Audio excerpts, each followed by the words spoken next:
मेरे जज्बात इस तरह हैं कि तुम सोच नहीं सकते। और मैं उस मोहब्बत का जिसका इजहार होता रहा है, मैं उसका शुक्रिया नहीं तुहाडा अदा कर सकती और ना अपने अल्लाह का कर सकती। बाकी मैं कोई गल नहीं लंबी चौड़ी करनी, उन्हें कोई काम कराना सी करा लिया मेरे को। इन्हां बच्चियां दा जिहड़ियां नवीं लिखण वालियां बच्चियां, अल्लाह ताला इन्हां सलामती देवे और अल्लाह ताला इन्हां माशाअल्लाह बहुत अच्छा लिखे।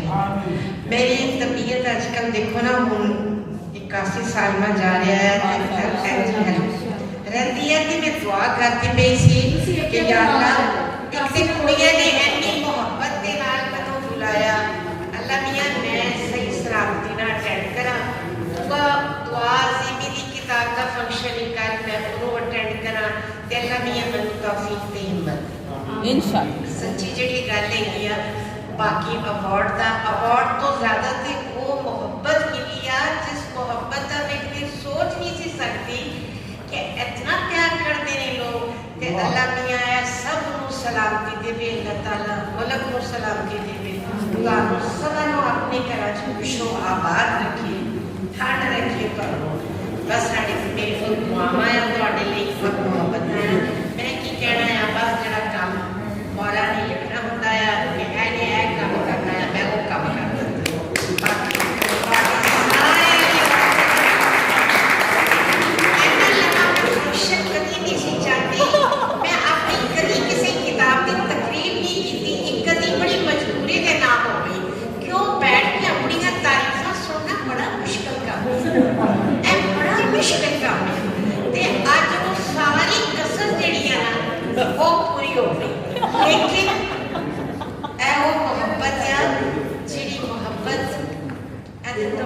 कोई सरमाया नहीं, तो बड़ी कोई चीज़ नहीं।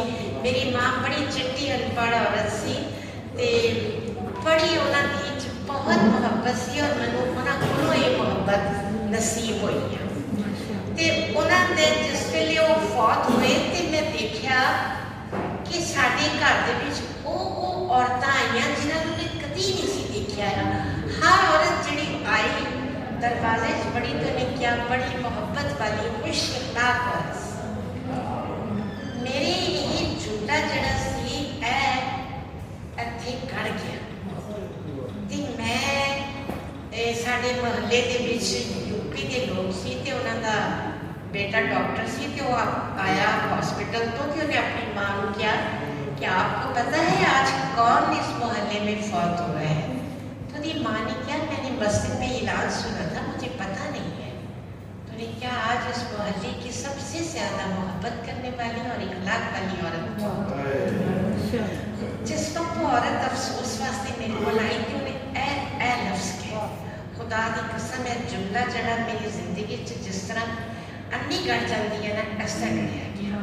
ते पता नहीं बस ये उदी दुआ है ते ए मोहब्बत ही मेरा दिल करता है कि मैं बढ़ती रहा कि तौफीक देवे मैनूं अल्लाह।